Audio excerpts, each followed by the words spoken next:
মহান পবিত্র বিশ্বস্ত ঈশ্বরকে ধন্যবাদ কৃতজ্ঞতা জ্ঞাপন করি যে তিনি আরেকটি নতুন বৎসর আমাদের জীবনে যুক্ত করেছেন ও আরেকটি বার একত্রিত মিলিত হয়ে তার দয়া করুণার কথা স্মরণ করে তাকে ধন্যবাদ কৃতজ্ঞতা জ্ঞাপন করার সুন্দর সময় এবং সুযোগ করে দিয়েছেন। আমরা ইম্যানুয়েল ওপেন ডোর ইভাঞ্জেলিক্যাল চার্চের পক্ষ থেকে সকলকে আন্তরিক প্রীতি শুভেচ্ছা খ্রিস্টীয় অভিনন্দন ও স্বাগত জানাই। আমাদের ভিডিওটি লাইক শেয়ার এবং চ্যানেলটি সাবস্ক্রাইব করার অনুরোধের সাথে স্ক্রিনের হোয়াটসঅ্যাপ নাম্বারটিতে প্রার্থনার বিষয় থাকলে নিশ্চয়ই জানাবেন। আসুন আমরা প্রার্থনা করে শুরু করি। প্রেমময় পিতা ঈশ্বর, সকল ধন্যবাদ প্রশংসা গৌরব তোমায় দিই। ধন্যবাদ দিই, তুমি দয়ার ঈশ্বর, করুণার ঈশ্বর। তোমারই দয়ার গুণে করুণার গুণে তুমি আরেকটি নতুন বৎসর আমার এবং আমাদের জীবনে যুক্ত করেছ। নতুন জীবন দান করে অনন্তকালীন আশা প্রত্যাশা দান করেছ। তোমার ধন্যবাদ করি, তোমার প্রশংসা গৌরব করি। এই সময় উপস্থিত আমরা প্রত্যেককে সমর্পিত হয়ে তোমার অনুগ্রহ আশীর্বাদের যাচনা করি। যখন আমরা তোমার বাক্য থেকে ধ্যান করব, সকল কিছু পরিচালনার ভার তোমায় দিয়ে আমাদের সকল দুর্বলতা অযোগ্যতা তোমার চরণতলে স্বীকার করে ধন্যবাদ সব প্রার্থনা যিশু নামে চাই, দয়া করে শ্রবণ এবং গ্রাহ্য করো। আমেন। আজকে আমরা খুবই পরিচিত একটি অংশ থেকে দেখব লূক লিখিত সুসমাচার 2 অধ্যায় 21 পদ, এবং আমাদের ধ্যানের মূল বিষয় হবে বাধ্য হওয়া ও ব্যবহৃত হওয়া। সারা বিশ্বে নতুন বৎসর উদযাপন করা হচ্ছে, সারা বিশ্বে বড়দিন উদযাপন করা হয়েছে। মানবরূপে শিশু যিশুর জন্মবারতা আমরা সকলেই স্মরণ করেছি, এমনকি বহনও করেছি। কিন্তু আপনি জানেন কি যিশুর জন্মের ঠিক তার 8 দিন পরে কি ঘটনা ঘটেছিল? সেই বিষয় আমরা লূক 2 অধ্যায় 21 পদে পাই। লেখা আছে, আর যখন বালকটির ত্বকছেদনের জন্য 8 দিন পূর্ণ হইল, তখন তাহার নাম যিশু রাখা গেল। এই নাম তাহার গর্ভস্থ হইবার পূর্বে দূতের দ্বারা রাখা হইয়াছিল। নতুন বছরে পদার্পণের সাথে সাথেই আমরা বহু সংকল্প করে ফেলি। সবই গুরুত্বপূর্ণ সংকল্প। আমাদের আত্মিক জীবনকে আরও একটি ধাপ দৃঢ় করার সংকল্প, বা পারিবারিক জীবনে দায়িত্ব পালনের সংকল্প, বা শারীরিকভাবেও হতে পারে নিয়মিত প্রাতঃভ্রমণে যাব, ডায়েট চার্ট লক্ষ্য রাখব, বা মানসিকভাবে আনন্দ শান্তি লাভ করার জন্য নিজেকে আত্মিক সহভাগিতার সাথে যুক্ত রাখব, ইত্যাদি আরও বহু বিষয়। কিন্তু দেখা যায় অল্প কিছু সময়ের মধ্যেই নানা জাগতিক সাংসারিক কারণে আমাদের সংকল্পগুলি ক্রমাগত রূপে শিথিল হতে থাকে, তাই না? যা আমাদের বুঝতে সাহায্য করুক যে আমাদের সংকল্পগুলির ভিত্তি যখন ঈশ্বরের বাক্যের প্রতিজ্ঞার উপরে স্থাপন হয় না, তখন তা দীর্ঘস্থায়ী এবং অনন্তকাল স্থায়ী হয় না। কিন্তু আজকের অংশের মাধ্যমে আমাদের সংকল্পগুলিকে অনন্তকালীন স্থায়িত্ব দান করতে সাহায্য করবে। খুবই সংক্ষেপে দুটি বিষয় থেকে আমরা শিক্ষা করব। প্রথমত, বাধ্য হওয়া। এই অংশে আমরা সর্বপ্রথম লক্ষ্য করি যোসেফ এবং মরিয়মের ঈশ্বরের প্রতি বাধ্যতা এবং দায়িত্বশীলতার পরিচয়।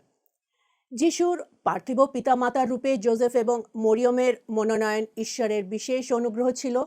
আমরা মতি 1 অধ্যায় 21 পদে দেখি, প্রভুর এক দূত যোসেফকে স্বপ্নে দর্শন দিয়ে যিশুর আশ্চর্য জন্মের সংবাদ জানিয়ে বলেছিলেন তাঁর কি নাম রাখতে হবে, এবং মরিয়মকে গ্রহণ করতে যেন তিনি ভয় না করেন, কারণ মরিয়ম বিবাহের পূর্বে বাগদত্তা কালেই পবিত্র আত্মার শক্তি দ্বারা গর্ভবতী হয়েছিলেন।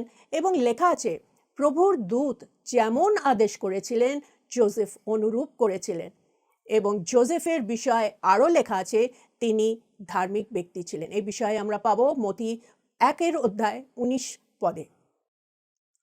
যোসেফ এই অস্বাভাবিক সংবাদে উদ্বিগ্ন হয়েছিলেন, গোপনে মরিয়মকে পরিত্যাগ করবে বলে চিন্তাও করেছিলেন, কিন্তু তিনি বাধ্যতার পরিচয় দিয়েছিলেন, নির্ভরশীলতার, নির্ভীকতার এবং নিঃস্বার্থ মনোভাবের পরিচয় দেখিয়েছিলেন। এবং প্রভুর দূতের কাছ থেকে সংবাদ পেয়ে যোসেফ বুঝেছিলেন তাকে কি করতে হবে, এবং দায়িত্ব থেকে তিনি সরে যাননি এবং মরিয়মকে গ্রহণ করেছিলেন। অপরদিকে লূক 1 অধ্যায় 28 পদে দেখি, মরিয়ম ঈশ্বরের দৃষ্টিতে মহা অনুগ্রহ লাভ করেছিলেন এবং ঈশ্বরের পুত্রের মাতারূপে ঈশ্বর তাকে মনোনয়ন করেছিলেন। মরিয়ম কুমারী কন্যা ছিলেন, তথাপি তিনি নিজের করুণ অবস্থা বুঝেছিলেন ও সম্পূর্ণরূপে ধৈর্যশীলতার পরিচয় দেখিয়ে ঈশ্বরের করুণার উপরে নির্ভর করে ঈশ্বরের আজ্ঞার বাধ্য হয়ে নম্রতার সাথে যাচনা করে বলেছিলেন, আমি প্রভুর দাসী, আপনার বাক্যানুসার আমার প্রতি ঘটুক, যা লুক 1:38 লেখা আছে। বাইবেলে যে কোনো ভক্তদের জীবনী যখন আমরা দেখি, জাগতিক মানদণ্ড অনুযায়ী তারা সাধারণ। প্রথমত, জোসেফ এবং মরিয়ম উভয় সাধারণ ছিলেন। লুক 2:24 অনুযায়ী তারা বলি উৎসর্গ করার জন্য শিশু যিশুকে নিয়ে যখন মন্দিরে উপস্থিত হয়েছিলেন, তখন ঘুঘু ছাড়া তাদের কাছে আর অন্য কোনো উপায় ছিল না। দ্বিতীয়ত, আরেকটি উদাহরণ আমরা দেখি মথি 8:20 যা একই বিষয় লুক 9:58 আমরা পাই। যিশুর বিষয় সেখানে লেখা আছে।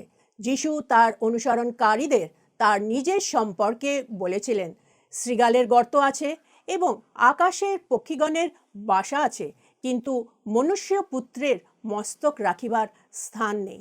এত সাধারণ যিশুর পরিচর্যাকাল ছিল। আমরা সকলেই রুতের বিবরণ জানি। আমরা স্মরণ করি তিনি ক্ষেত খামারে পরিশ্রম করতেন। আমরা শিষ্যদের বিষয়ে স্মরণ করি, তারাও প্রায় সকলেই সাধারণ ছিলেন। এইভাবে আরও অনেক ভক্তদের জীবনী আমরা জানি, কিন্তু সব থেকে মহৎ বিষয় হলো তারাই ঈশ্বরের দৃষ্টিতে যোগ্যতা প্রাপ্ত হয়ে গ্রাহ্য হয়েছিলেন এবং ব্যবহৃত হয়েছিলেন। তাদের সকলের মধ্যে একটি প্রধান বৈশিষ্ট্য আমরা দেখতে পাই, তারা সকলেই ঈশ্বরের আজ্ঞার বাধ্য হয়েছিলেন। তারা আজ্ঞার পালনকারী হয়েছিলেন। আরেকটি বিষয় বলি, প্রভুর অনুগ্রহে উপস্থিত আমাদের মধ্যে অনেকেই আমরা পরিত্রাণ লাভ করেছি। এফেসীয় 2:8 এবং 9 আমাদের অনেকেরই মুখস্থ আছে। সেখানে লেখা আছে, কেননা অনুগ্রহে বিশ্বাস দ্বারা তোমরা পরিত্রাণ পাইয়াছ, এবং ইহা তোমাদের হইতে হয় নাই, ঈশ্বরের দান, তাহা কর্মের ফল নয়, যেন কেহ শ্লাঘা না করে। এবং প্রথম পিতর 2:9 এবং 10 পাঠ করলে আমরা দেখি মনোনীতদের দায়িত্ব সম্পর্কে স্মরণ করিয়ে দেওয়া হয়েছে। সেখানে লেখা আছে, সংক্ষেপে বলছি, তোমরা মনোনীত বংশ, তাহারই গুণকীর্তন করো। অতএব এই প্রথম বিষয় থেকে আমরা দেখছি, ঈশ্বর যখন মনোনয়ন করেন তার সাথে দায়িত্ব কর্তব্য সম্পর্ক যুক্ত থাকে। আপনিও কি ঈশ্বর দ্বারা ব্যবহৃত হতে চান? আপনিও কি চান ঈশ্বরের রাজ্যের বৃদ্ধি ও বিস্তারে অংশগ্রহণ করতে? আমরা সকলেই চাই, তাই না? আজকাল আমাদের মণ্ডলীতে ঈশ্বর উদ্দীপনার প্রেরণ করেছেন, ফলে আশ্চর্যরূপে প্রায় সকলেই পরিত্রাণের শুভবার্তা বিভিন্নভাবে এবং অভিনবভাবে বহন করার জন্য আগ্রহী হয়ে উঠেছে। ঈশ্বরের ধন্যবাদ হোক। 1 করিন্থীয় 15:57 যেমন সাধু পৌল বলছেন, আমরাও ঈশ্বরকে ধন্যবাদ কৃতজ্ঞতা জ্ঞাপন করি। প্রায় সকলেই এই উদ্দেশ্যে প্রার্থনার নিবেদন করে থাকেন। অতএব এই প্রথম বিষয় থেকে আমরা দেখছি, জোসেফ, মরিয়ম এবং ভক্তদের জীবন থেকে আমরাও সাহসপ্রাপ্ত হই। ঈশ্বর যখনই কাউকে তার পরিকল্পনাকে পূর্ণ করার জন্য মনোনয়ন করেন, তিনি তাদেরকে তার শক্তি দ্বারা শক্তিযুক্ত করেন। তাদের ধ্যান ধারণাতেও আশ্চর্য পরিবর্তন ঘটে এবং তারা সাধারণ থেকে অসাধারণ হয়ে ওঠেন। আজ আমাদের প্রার্থনা হোক, যখন আমরা তার পরিচয় প্রাপ্ত হয়ে এত অনুগ্রহ লাভ করেছি, আমরা যেন কেবলমাত্র তার বাক্যের শ্রবণকারী হয়ে না থাকি, কিন্তু যেন বাধ্যতার সাথে পালনকারী হতে পারি, যেন তার মনোনয়নের যোগ্য পাত্র পাত্রী রূপে ব্যবহৃত হতে পারি। দ্বিতীয়ত, আমরা 2:21 দেখছি দ্বিতীয় বিষয় ব্যবহৃত হওয়া। এই অংশে আমরা দুটি বিষয় লক্ষ্য করি। জোসেফ এবং মরিয়ম যিশুর পার্থিব পিতামাতা রূপে প্রভুর উদ্দেশ্যে যিশুর জন্মের 8ম দিনে তাকে নিয়ে মন্দিরে এসেছিলেন। প্রথমত, ত্বকছেদনের প্রক্রিয়া, দ্বিতীয়ত নামকরণের প্রক্রিয়া পূর্ণ করার জন্য। প্রথমত আমরা দেখছি, যিহুদিদের ব্যবস্থা অনুযায়ী ত্বকছেদনের প্রক্রিয়া যা লেবীয় 12 অধ্যায় 3 পদে পাই এবং অব্রাহামের কাছে ঈশ্বরের প্রতিশ্রুতি অনুযায়ী যা আদি পুস্তক 17 অধ্যায় 10 থেকে 12 পদে পাই। প্রত্যেক যিহুদি পিতামাতা তাদের পুত্র সন্তানদের প্রতি তাদের এই দায়িত্ব পালন করার জন্য প্রতিজ্ঞাবদ্ধ ছিলেন। অতএব যোসেফ এবং মরিয়মও এই দায়িত্ব পালন করার জন্য মন্দিরে উপস্থিত হয়েছিলেন। তারা আরও স্মরণে রেখেছিলেন পিতামাতা রূপে ঈশ্বর তাদেরকে এক পরিত্রাতার প্রতিপালনের দায়িত্বভারও দিয়েছিলেন। ঠিক যেমন নতুন বছরের সূচনার সাথে পুরাতন বৎসরের বিষয়গুলি সমাপ্ত করে এগিয়ে যাওয়ার প্রেরণা যোগায়, ঈশ্বর তার প্রিয় পুত্রকে প্রেরণ করলেন যেন আমরা আমাদের পুরাতন পাপময় জীবনকে পরিত্যাগ করে নতুন জীবন গ্রহণ করতে পারি। খ্রিস্ট যিশু ঈশ্বরের সেই মঙ্গলের পরিকল্পনাকে পালন করে আমাদের নতুন জীবনের মূল্যবান উপহার দান করেছেন।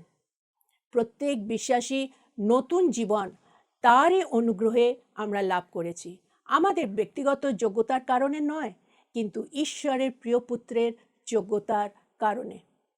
অতএব আমাদের শ্লাঘা করার কোনো বিষয় নেই, কিন্তু অনেক সময় আমাদের পুরাতন বিষয়গুলি, পুরাতন দিনগুলি আমরা সহজে পরিত্যাগ করতে পারি না।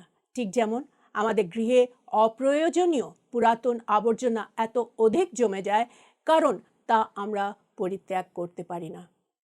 যিহুদি বর্গের মধ্যেও ঠিক একইভাবে অনেকে সেই পুরাতন ব্যবস্থা পরিত্যাগ করতে পারছিলেন না, ফলে তারা যিশুকে প্রত্যাখ্যান করে নতুন ব্যবস্থা গ্রহণ করতে ব্যর্থ হয়েছিলেন, যা অত্যন্ত বেদনার কারণ হয়েছিল। দ্বিতীয় বিষয় লক্ষ্য করি, অষ্টম দিনে যিশুর নামকরণের প্রক্রিয়াও পূর্ণ করা হলো এবং তাকে যিশু নাম দেওয়া হলো। প্রভুর দূত যোসেফ এবং মরিয়মকে বলেছিলেন সেই শিশুর নাম যিশু, যার অর্থ ত্রাণকর্তা, রাখিবে, কারণ তিনি আপন প্রজাদিগকে তাহাদের পাপ হইতে ত্রাণ করিবেন। যিশু, যার নামের অর্থ যিনি পরিত্রাণ করেন, দ্য লর্ড সেভস। যিশুর জন্মকালে অনেক পিতামাতারা তাদের সন্তানদের নাম যিহোশূয় রেখেছিলেন, কিন্তু তাদের মধ্যে ও পরিত্রাতা যিশুর মধ্যে পার্থক্য এই ছিল যে তাঁর জন্ম পবিত্র আত্মার শক্তি দ্বারা ঘটেছিল, যা মতি 1 অধ্যায় 18 পদে আমরা পাই। আজ পর্যন্ত সারা বিশ্বের ইতিহাসে এই ধরনের আশ্চর্য গর্ভধারণ ও জন্মের বৃত্তান্ত আমরা পাই না, এবং ক্রুশে তার পরিত্রাণকারী কার্যের কারণে যিশু পরিত্রাতা রূপে আমাদের জন্য উদ্ধারকর্তা হয়েছেন। যিশুর নামকরণের প্রক্রিয়া আরেকটি কারণে অনন্য এবং অদ্বিতীয় হলো কারণ যিশুর পার্থিব পিতামাতা ঈশ্বরের আজ্ঞার বাধ্য হয়ে তাঁরই দেওয়া নামটি রাখলেন এবং এক আদর্শ পিতামাতার ছবি অনুকরণ করার জন্য বহন করেছেন। সকল বিশ্বাসীদেরও উচিত আন্তরিকতার সাথে নিজেদের আত্মীয় প্রিয়জন পুত্রকন্যাদের ঈশ্বরের উদ্দেশ্যে উৎসর্গ করা, তাদেরকে অবিরত প্রার্থনায় তুলে ধরা, তার ইচ্ছার কাছে তাদেরকে সমর্পিত করা, তার পরিচর্যার সাথে তাদেরকে যুক্ত করা, যেন তার সেবা কাজ করার দর্শন প্রাপ্ত হয়। সমাপ্তিতে স্মরণে রাখব, ঈশ্বরের অনুগ্রহ লাভ করেই আজ প্রত্যেক বিশ্বাসী নতুনতায় চলার, নতুন নিয়মের অংশীদার হওয়ার অনুগ্রহ লাভ করেছি, কারণ যোসেফ এবং মরিয়ম ঈশ্বরের আজ্ঞার বাধ্য হয়েছিলেন এবং যিশু তার জীবন দ্বারা আমাদের নতুন জীবনের মূল্যবান উপহার দান করেছেন। অতএব আজ আমরা নতুন বৎসরের সংকল্প সম্পর্কে সচেষ্ট হই। আমরা কি পুরাতন পাপময় জীবনের পুরাতন ব্যবস্থায় পুনরায় ফিরে যাব, নাকি আমরা যে নতুন পরিত্রাণপ্রাপ্ত জীবন লাভ করেছি সেই জীবনে এগিয়ে চলব? আমরা শিক্ষা করলাম আমাদের সংকল্পগুলি যখন ঈশ্বরের বাক্যের ভিত্তিতে স্থাপন হয় তখন আমরা ঈশ্বরের দৃষ্টিতে অনুগ্রহ প্রাপ্ত হব। অতএব আমরা ঈশ্বরের বাক্যের প্রথমত বাধ্য হই, দ্বিতীয়ত যেন ঈশ্বর দ্বারা আমরা ব্যবহৃত হতে পারি। যাকব তার পত্রে শিক্ষা দিয়েছেন, তোমরা বাক্যের কার্যকারী হও, শ্রোতামাত্র হইও না, যা যাকব 1:22 পদে লেখা আছে। প্রার্থনা করি 2025 সালে প্রভুর অনুগ্রহ, আশীর্বাদ, তার মনোনয়ন আমাদের সকলের সহবর্তী হোক। আজ আমরা এখানেই সমাপ্ত করছি। আরেকটি বার স্মরণ করিয়ে দিতে চাই, নিশ্চয়ই করে আমাদের ভিডিওটি লাইক, শেয়ার এবং চ্যানেলটি সাবস্ক্রাইব করুন ও অনেককে যুক্ত হবার জন্য উৎসাহিত করুন। আপনার উপস্থিতির জন্য আরেকটি বার আপনাকে ধন্যবাদ জানাই। জয় যিশু।